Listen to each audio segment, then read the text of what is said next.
ಸ್ನೇಹಿತರೆ ನಮಸ್ಕಾರ. ಸ್ನೇಹಿತರೆ, ಈ ವರ್ಷಕ್ಕೆ ಧೀರ ಯೋಧರು, ಸಂತ ಶ್ರೇಷ್ಠರು, ಕವಿ ಶ್ರೇಷ್ಠರು ಆಗಿದ್ದಂತಹ ಮಹಾತ್ಮ ಕನಕದಾಸರು ಹುಟ್ಟಿ ಅಂದಾಜು 525 ವರ್ಷಗಳಾಗುತ್ತೆ. ಒಂದು ಕಾಲದಲ್ಲಿ ರಣರಂಗದಲ್ಲಿ ಕತ್ತಿ ಹಿಡಿದು ಹೋರಾಡುತ್ತಿದ್ದಂತಹ ತಿಮ್ಮಪ್ಪ ನಾಯಕ ನಂತರ ಕನಕನಾಯಕನಾಗಿ, ನಂತರ ಸಂತಶ್ರೇಷ್ಠ ಕನಕದಾಸರಾಗಿದ್ದು ಹೇಗೆ ಎನ್ನುವಂತಹ ರೋಚಕ ಕಥೆಯನ್ನು ಈ ವಿಡಿಯೋದಲ್ಲಿ ನಾವು ತಿಳ್ಕೊಳ್ಳೋಣ. ಸ್ನೇಹಿತರೆ, ಮಾಹಿತಿಗಳ ಪ್ರಕಾರ ಕನಕದಾಸರು ಹುಟ್ಟಿದ್ದು ಈಗಿನ ಹಾವೇರಿ ಜಿಲ್ಲೆಯ ಶಿಗ್ಗಾವಿ ತಾಲೂಕಿನ ಬಾಡ ಗ್ರಾಮದಲ್ಲಿ. ಇವರ ತಂದೆ ಬೀರಪ್ಪ ನಾಯಕ, ತಾಯಿ ಬಚ್ಚಮ್ಮ. ಈ ಬೀರಪ್ಪ ನಾಯಕ ಆಗಿನ ಕಾಲಕ್ಕೆ ಸುಮಾರು 78 ಗ್ರಾಮ ಪ್ರದೇಶಕ್ಕೆ ದಂಡನಾಯಕರಾಗಿದ್ದರು. ಅಂದರೆ ದಂಡನಾಯಕ ಅಥವಾ ಸೇನಾಧಿಪತಿಯಾಗಿದ್ದರು. ಸೇನಾಧಿಪತಿ ಎನ್ನುವಂತಹ ಅರ್ಥ. ದಂಡನಾಯಕರಾಗಿದ್ದಂತಹ ಬೀರಪ್ಪ ನಾಯಕ ಮತ್ತು ಬೀರಪ್ಪ ನಾಯಕನಿಗೆ ಗಂಡು ಮಕ್ಕಳಿರಲಿಲ್ಲ. ಹಾಗಾಗಿ ಬೀರಪ್ಪ ನಾಯಕ ಮತ್ತು ಬಚ್ಚಮ್ಮ ದಂಪತಿಗಳು ತಿರುಪತಿ ತಿಮ್ಮಪ್ಪನಿಗೆ ಹರಕೆಯನ್ನು ಹೊತ್ಕೋತಾರೆ, ನಮಗೆ ಗಂಡು ಮಕ್ಕಳಾಗಲಿ ಅಂತ. ಹಾಗಾಗಿ ಹರಕೆ ಹೊತ್ತ ನಂತರ ಅವರಿಗೆ ಒಂದು ಗಂಡು ಮಗು ಹುಟ್ಟುತ್ತೆ. ಅವರು ಆ ಗಂಡು ಮಗು ತಿರುಪತಿ ತಿಮ್ಮಪ್ಪನ ಹರಕೆಯ ಫಲವಾಗಿ ಹುಟ್ಟಿದ್ರಿಂದ ಅವನಿಗೆ ತಿಮ್ಮಪ್ಪ ನಾಯಕ ಎನ್ನುವಂಥ ಹೆಸರನ್ನು ಇಡ್ತಾರೆ. ತದನಂತರ ತಿಮ್ಮಪ್ಪ ನಾಯಕನ ತಂದೆ ಬೀರಪ್ಪ ಯಾವುದೋ ಒಂದು ಯುದ್ಧದಲ್ಲಿ ಮರಣವನ್ನಪ್ಪುತ್ತಾನೆ. ಹಾಗಾಗಿ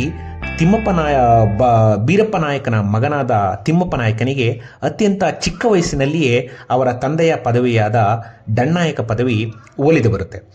ಹೀಗಾಗಿ ಇದಕ್ಕೂ ಮೊದಲು ತಿಮ್ಮಪ್ಪ ನಾಯಕನಿಗೆ ಕತ್ತಿವರಸೆ, ಕುದುರೆ ಸವಾರಿ, ಕುಸ್ತಿ ಮತ್ತು ಮತಧರ್ಮಗಳ ಕುರಿತು ಉತ್ತಮ ಶಿಕ್ಷಣವನ್ನು ಅವರ ತಂದೆ ಒದಗಿಸಿರ್ತಾರೆ. ಹೀಗಿರುವಾಗ ಒಂದು ದಿನ ತಿಮ್ಮಪ್ಪ ನಾಯಕ ಯಾವುದೋ ಕಾರಣಕ್ಕಾಗಿ ಭೂಮಿಯನ್ನು ಅಗಸ್ತಾ ಇರ್ತಾನೆ. ಅಗಸ್ತಾ ಇರಬೇಕಾದ್ರೆ ಅವನಿಗೆ ಅಪಾರ ಪ್ರಮಾಣದ ನಿಧಿ ಆ ಭೂಮಿಯಲ್ಲಿ ಸಿಗುತ್ತೆ. ಆದರೆ ಈ ನಿಧಿಯನ್ನು ತಿಮ್ಮಪ್ಪ ನಾಯಕ ತನ್ನ ಸ್ವಾರ್ಥಕ್ಕಾಗಿ ಬಳಸ್ಕೊಳ್ಳದೆ ದೀನ ದಲಿತರ ಸೇವೆಗಾಗಿ ಬಳಸ್ತಾನೆ. ಜೊತೆಗೆ ಕೆರೆ ಕಟ್ಟೆಗಳನ್ನು ಜನರಿಗೋಸ್ಕರ ಕಟ್ಟಿಸ್ತಾನೆ. ಆದ್ದರಿಂದ ತಿಮ್ಮಪ್ಪ ನಾಯಕ ಅಂತ ಇದ್ದವನು ತದನಂತರ ಕನಕ ನಾಯಕನಾಗಿ ಪ್ರಖ್ಯಾತನಾಗ್ತಾನೆ. ಇಲ್ಲಿ ಕನಕ ಎಂದರೆ ಚಿನ್ನ ಎನ್ನುವಂಥ ಅರ್ಥ.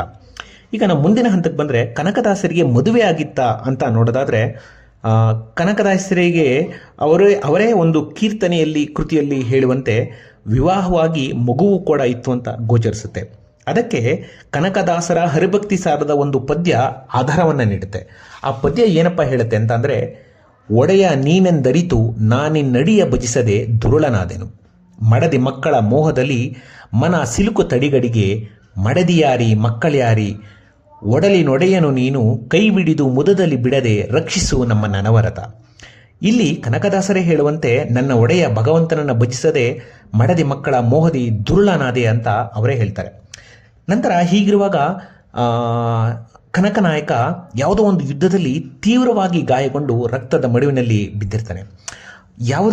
ಆಗ ಬಿದ್ದಿದ್ದಾಗ ಯಾವುದೋ ಅಗೋಚರ ಶಕ್ತಿ ಅವರಿಗೆ ಬಂದು ಆರೈಕೆ ಮಾಡಿ, ಕನಕ ನೀ ನನ್ನ ದಾಸನಾಗು ಎಂದು ಹೇಳಿದಂತೆ ಆಯ್ತಂತೆ ಅವರಿಗೆ. ಅದನ್ನೇ ಅವರು ತಮ್ಮ ಕೀರ್ತಿನಲ್ಲಿ ಒಮ್ಮೆ ಹೀಗೆ ಹೇಳಿದ್ರು: ರಣದೊಳಗೆ ಅಂಗಾಂಗ ಕಂಡ ತುಂಡಾಗಿ ಪ್ರತಿ ರಣವನ್ನು ಉತ್ತರಿಸಿ ಮರಣವ ತಾಳಿರೆ, ಪ್ರಣವ ಗೋಚರ ನೀನು ಗೋಚರಿಸಿ ಬಂದೆನ್ನ, ಹೆಣಕ್ಕೆ ಪ್ರಾಣವ ಪ್ರಯೋಗಿಸಿದ ನಂತರ ಆತ್ಮ. ಅಂದರೆ ಹೆಣವಾಗಿ ಬಿದ್ದಿದ್ದ ನನಗೆ ಪ್ರಾಣಶಕ್ತಿಯನ್ನು ನೀಡಿದವನು ನೀನಲ್ಲವೇ ಭಗವಂತ ಅಂತ ಹೇಳುವ ಅರ್ಥದಲ್ಲಿ ಅವರು ಈ ವಚನವನ್ನು, ಈ ಒಂದು ಕೀರ್ತನೆಯನ್ನು ಬರೀತಾರೆ. ಈ ಯುದ್ಧದ ನಂತರ ಕನಕನಾಯಕರಾಗಿದ್ದವರು ವೈರಾಗ್ಯವನ್ನು ತಾಳಿ ಕನಕದಾಸರಾಗಿ ಹೋಗ್ತಾರೆ. ನಂತರ ಕನಕದಾಸರು ಒಬ್ಬರು ಸಂಚಾರಿ ಸಂತರಾಗ್ತಾರೆ. ನಮ್ಮ ನಾಡಿನ ಹಲವಾರು ತೀರ್ಥಕ್ಷೇತ್ರಗಳನ್ನು ದರ್ಶಿಸ್ತಾರೆ. ಅಲ್ಲಿ ಅವರಿಗೆ ಸಾಕಷ್ಟು ಅವಮಾನಗಳಾಗುತ್ತೆ.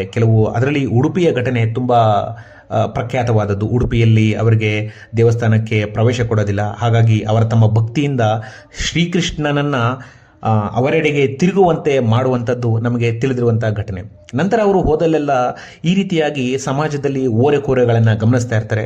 ಜೊತೆಗೆ ಅವರ ಆ ಸಮಾಜದ ಓರೆಕೋರೆಗಳನ್ನು ತಮ್ಮ ಕೀರ್ತನೆಯ ಮೂಲಕ ಜಗತ್ತಿಗೆ ತಿಳಿಸಿ ಎಚ್ಚರಿಸುವಂತಹ ಒಂದು ಅತ್ಯದ್ಭುತವಾದ ಪ್ರಯತ್ನವನ್ನು ಕನಕದಾಸರು ಮಾಡ್ತಾರೆ. ಮಾಹಿತಿಗಳ ಪ್ರಕಾರ ಸ್ನೇಹಿತರೆ, ಕನಕದಾಸರು ಬದುಕಿದ್ದು 15ನೇ ಶತಮಾನದಲ್ಲಿ. ಈಗ ನಾವು 21ನೇ ಶತಮಾನದಲ್ಲಿದ್ದೀವಿ.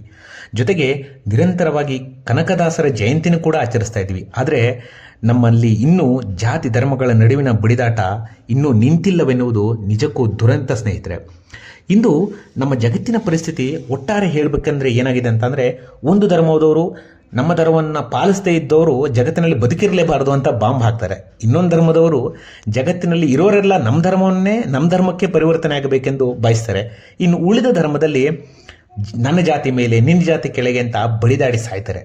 ಆದರೆ ಇವರನ್ನೆಲ್ಲ ಸಲಹುವ ದೇವರು ಒಬ್ಬನೇ ಅಲ್ವಾ ಅನ್ನೋದು ಅವರಿಗೆ ಸಾಮಾನ್ಯವಾಗಿ ತಿಳಿದಿಲ್ಲ ಅಂತ ಕನಕದಾಸರು ಭಾವಿಸಿರಬೇಕು. ಅದಕ್ಕಾಗಿ ಸುಮಾರು 500 ವರ್ಷಗಳ ಹಿಂದೆಯೇ ಕನಕದಾಸರು ಒಂದು ಅದ್ಭುತವಾದ ಕೀರ್ತನೆಯನ್ನು ಬರೆದಿದ್ದಾರೆ. ಕೀರ್ತನೆ ಏನಂತ ಹೇಳುತ್ತಪ್ಪ ಅಂತಂದರೆ, ಹಸಿವರಿತು ತಾಯಿ ತನ್ನ ಶಿಶುವಿಗೆ ಒಸೆದು ಮೊಲೆ ಕೊಡುವಂತೆ ನೀ ಪೋಷಿಸದೆ ಬೇರಿನ್ಯಾರು ಪೋಷಕರಾಗಿ ಸಲಹುವುದು, ಬಸಿರೊಳಗೆ ಬ್ರಹ್ಮಾಂಡ ಕೋಟಿಯ ಪಸರಿಸಿದ ಪರಮಾತ್ಮ ನೀನೆಂದು ಸುರುತಿವೆ ವೇದಗಳು, ರಕ್ಷಿಸು ನಮ್ಮ ನನವರತ. ಅಂದರೆ ಮಗುವಿನ ಹಸಿವನ್ನರಿತು ತಾಯಿ ಹೇಗೆ ತನ್ನ ಎದೆಯಾಲನ್ನುಣಿಸಿ ಮಗುವನ್ನು ಸಲಹುವಳೋ ಹಾಗೆ ಪರಮಾತ್ಮನಲ್ಲದೆ ಬೇರಿನ್ಯಾರು ನಮ್ಮನ್ನು ಪೋಷಿಸುವುದಕ್ಕೆ ಸಾಧ್ಯ ಹೇಳಿ.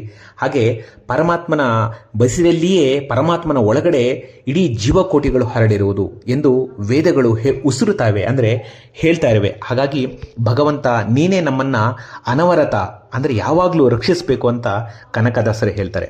ವೇದದ ಸಾರವನ್ನು ಒಂದೇ ಸಾಲಿನಲ್ಲಿ ಎಷ್ಟು ಅದ್ಭುತವಾಗಿದೆ ಹೇಳಿದರಲ್ವ ಸ್ನೇಹಿತರೆ. ಇನ್ನಾದರೂ ಕನಕದಾಸರನ್ನು ಅರ್ಥಪೂರ್ಣವಾಗಿ ಅಧ್ಯಯನ ಮಾಡಿ ಅವರನ್ನು ಒಂದು ಜಾತಿ ಅಥವಾ ಮತಕ್ಕೆ ಸೀಮಿತಗೊಳಿಸಿ ಅವರಿಗೆ ಅವಮಾನವನ್ನು ಮಾಡದೆ ಜಗತ್ತಿನ ಎಲ್ಲರೂ ಅವರ ಕೀರ್ತನೆಗಳನ್ನು ಅರ್ಥೈಸಿ ಗೌರವಿಸಿ ಬಾಳಿದರೆ ಇಡೀ ರಾಜ್ಯಕ್ಕೆ, ದೇಶಕ್ಕೆ, ವಿಶ್ವಕ್ಕೆ ಒಳಿತಾಗುತ್ತೆ ಅಂತ ಭಾವಿಸ್ತೀನಿ. ಯಾಕೆಂದರೆ ಕನಕದಾಸರೇ ಹೇಳುವಂತೆ, ಕುಲವೆಂದು ಹೊಡೆದಾಡದಿರಿ, ನಿಮ್ಮ ಕುಲದ ನೆಲವನ್ನೇನಾದರೂ ಬಲ್ಲಿರ, ಜಲವೇ ಸಕಲ ಕುಲಕ್ಕೆ ತಾಯಲ್ಲವೇ, ಜಲದ ಕುಲವನ್ನೇನಾದರೂ ಬಲ್ಲಿರ.